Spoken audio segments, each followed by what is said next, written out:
Hello and welcome back to this damnful idealistic crusade. This video will be a shorter one. It's just detailing a number of really nice condition original text Hardy Boys volumes that I picked up. I got a really great deal from a seller. I've been trying to finish off and get all of the original text volumes for the first 38 books that are of course rewritten and are commonly available in their revised text editions. I already had most of them. I was only missing certain volumes, and luckily a seller had nice condition copies for all of them but one. So I still need to track down a original text copy of book 14, The Hidden Harbor Mystery. But as you can see, these are all they're not, of course, first printings because the cost of those would be astronomical. But these are nice later printings, mostly from the early to mid 1950s, with nice mylar protective covers already on their dust jackets. The dust jackets are in great shape, so I was able to chip away and pick up 5 of these. So I am now 5 steps closer to having the complete original text volumes of all 38 books. So let's go off to the table and get a much more detailed look at these lovely copies. So here we have the first 3 of the 5 original text volumes I picked up, all in really nice shape. The dust jackets themselves are in a nice condition with nice mylar protective covers on them already.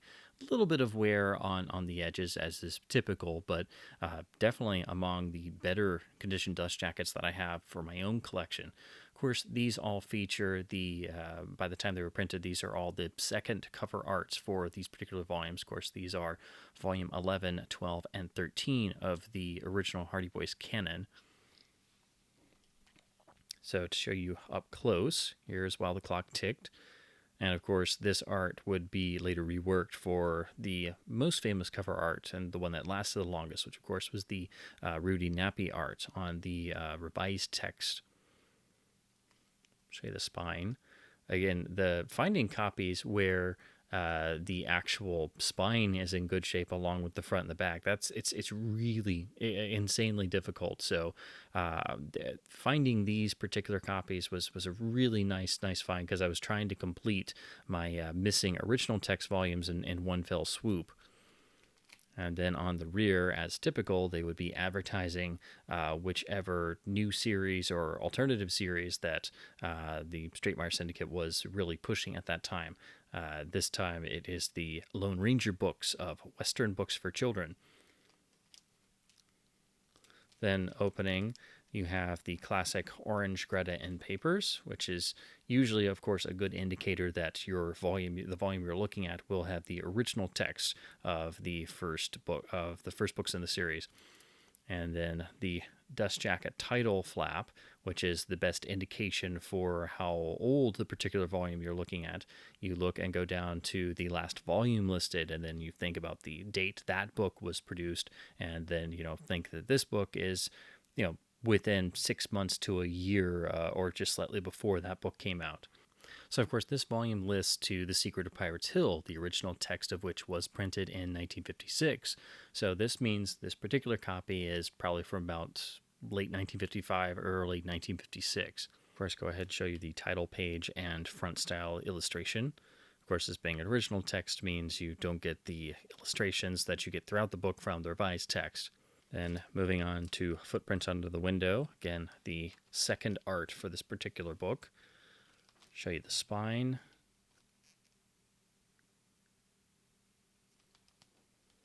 And then the rear is advertising the Rick Brandt science adventure stories. So again, you have the classic orange Greta style in papers. The book list goes down to the Yellow Feather Mystery, which was printed in 1953. So that dates this copy to somewhere around 1953. The front illustration and title page. And then for Mark on the Door, you have, again, the second art for the book. Nice condition spine.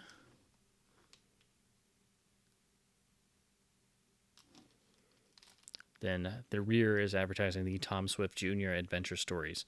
Of course, interestingly, you open this and you find not the orange credit end papers, but the well-known brown and white collage montage, I should say, of the classic images from the various covers at the time. So, of course, you can recognize various books like Clue in the Embers, While the Clock Ticked, Clue of the Broken Blade, and such.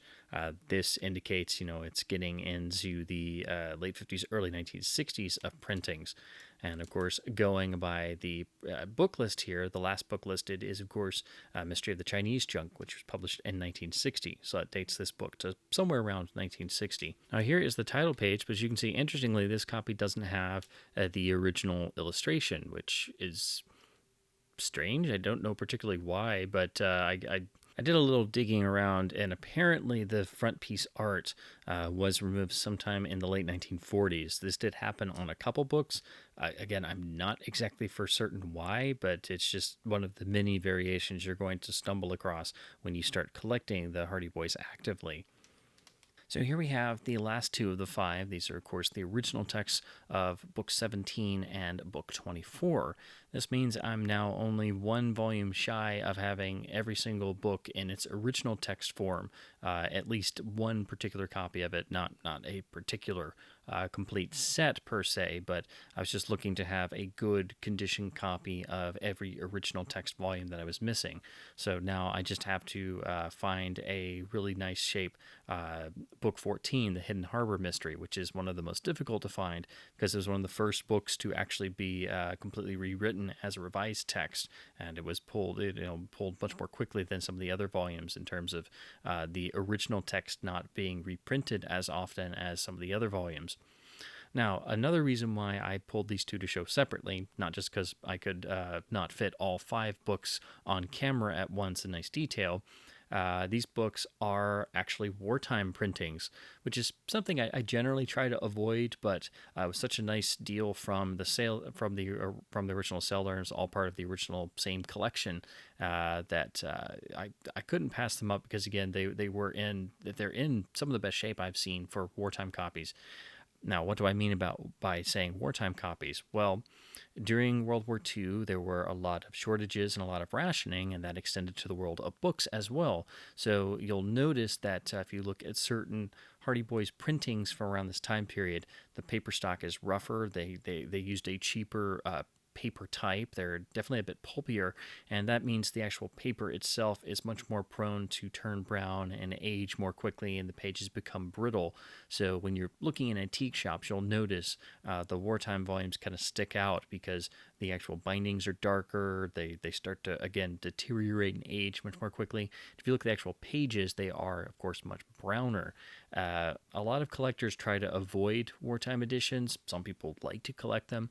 I try to find non-wartime editions generally because usually when you find them they have already deteriorated quite a bit, and I do try to avoid they're not normally musty smelling, but they do have a certain a smell to them, and I can kind of be sensitive to that more than others. So I do try to avoid them, but these are actually in really nice shape, and outside of the exterior of the pages kind of obviously having significant more browning, they're otherwise excellent copies. So again, the only thing really against them is the fact that they're on the wartime printing type.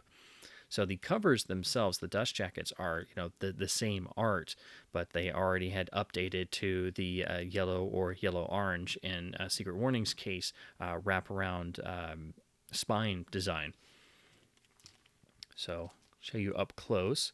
Again, these are also in really nice Mylar protective covers already. Show you the spine. And then the rear.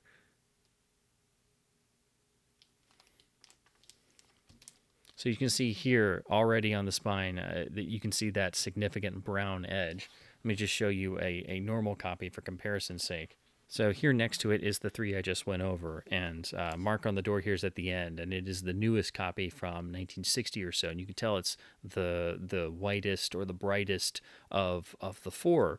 But you can see here already, even though the lighting is kind of casting a shadow a little bit, you can tell this is significantly browner than these other copies.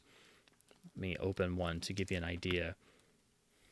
So here's the text block on While the Clock Ticked. And then here is the text block on Secret Warning. You can tell, I see, even by just flipping the pages, it is a lot rougher. I have read wartime copies before, but they were in, really rough shape, whereas these are in really nice condition. But you can tell, even though they've been kept well, obviously the paper's a lot rougher. You can see it is a much pulpier, cheaper paper stock. This, of course, is just simply part of what happened during the war. A lot of publishers were forced to make cost-cutting measures like this. So it is a part of collecting the Hardy Boys, or any books of the Straight Meyer Syndicate. Nancy Drew would be the same. Books from this era you will have to be aware of, that you will be, looking at wartime printed copies. Thankfully, there is a nice little indicator for most of these. When you go into the front page area, there's usually a little indicator. Well, it's not here. Let's see if it's on here. Here's the indicator on Shortwave Mystery. So usually you've got a little note like this that's, insisting the book is complete and unabridged, but, this is how you know for sure, outside of, obviously the pages are going to be browned and the condition's not going to be as good and the bindings are definitely different. So, again, most collectors try to avoid wartime copies. Some people do like collecting them. It is a fun variant, but you will have to keep in mind that obviously the condition is going to be much more difficult to manage on wartime copies. So eventually I would like to get non-wartime copies of these 2 volumes, but again, the seller really made me a nice offer, a nice deal, I should say, on all 5. So I was happy to take these 2 for the time being, because, again, they're in really nice shape for wartime copies. So opening up Secret Warning, we, of course, have the typical orange Greta M papers.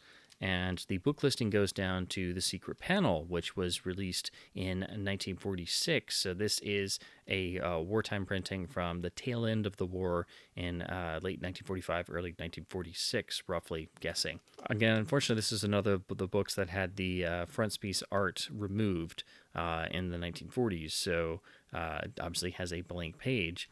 Now here's The Shortwave Mystery. Again, with the art and the, this time, yellow wraparound spine with the updated logo of the boys there. Then on the back, it advertises the thrill-packed air combat stories. Inside, again, you have the orange Greta M papers.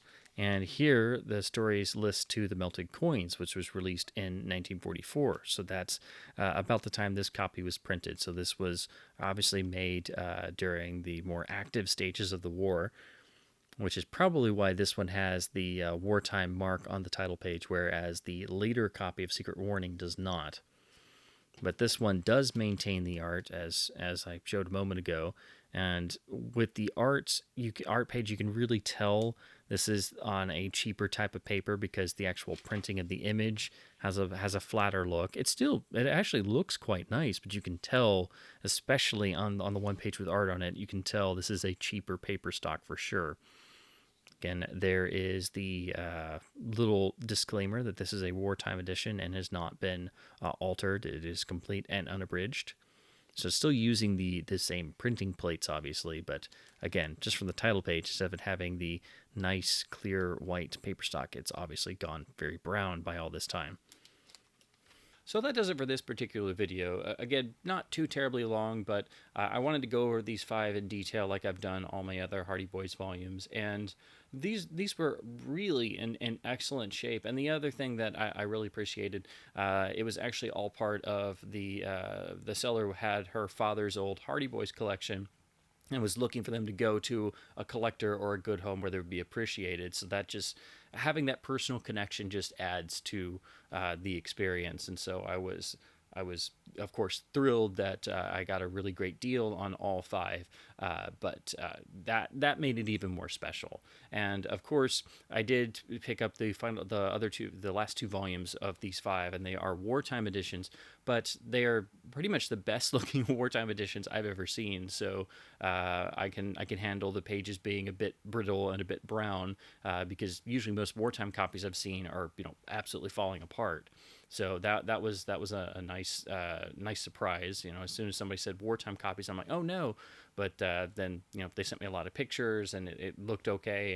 And again, I was very pleasantly surprised by them not being absolutely in terrible shape. So I can live with the brown pages until I eventually find non wartime copy editions. But again, the seller made me such an excellent deal, I couldn't pass it up. And so now I've just got to find book 14, which is just about the hardest to find in its original text edition. And I've also got to get the original text version of the Detective Handbook, because that actually did have two different text versions. It's not technically part of the canon, but it is. It's not a volume per se, because it's a compilation of crime detecting methods with a little bit of short stories thrown in. But again, there is technically an original text version of it that was done in the 50s versus the revised text version done in the late 60s, early 70s. So once I find those two, I'll be complete for the original text of all 38 books plus the Detective Handbook, which it's really essential to do that if you're going to collect the Hardy Boys, because even though some stories share the same plot, the actual writing and the tonality is almost always entirely different compared to the revised text, and it's a real eye opener reading them back to back, original text and revised text, because pretty much 100% of the time the original text versions are better and richer and fuller. The revised texts do add some things and change the plots around and have charms of their own, but they don't have the richness of the text. They feel less like a complete novel like original texts do, and they feel much more action-packed, and they get to the point much more quickly. And of course, the page count drops from usually a little over 200 pages, like 210, down to say 160, 170. So that, of course, cuts into the book quality as well. But I grew up with those, and I still adore them and love them, and think any kid should read them. But it's really great to finally be able to read all of the original text. So I had read some before, but had never tried to specifically finish off my original text. I thought I had only a handful, and then I realized, oh no, I'm much closer to completion than I realized. So I've now been making a concentrated effort, and this was just getting 5 of them in one fell swoop, and really nice editions. Again, even though 2 of them are wartime editions, they're the best looking wartime copies I've ever seen. And of course, I'll update the video series anytime I find those 2 volumes, Hidden Harbor Mystery or the Detective Handbook, and any digests, alternate covers, cover variants, printing variants, things like that. Anytime I come across new Hardy Boys volumes, or new to me in the collection, I should say, I try to gather them together and do a video once I have a couple. That way I'm not just doing a little video every time I find, say, a random digest.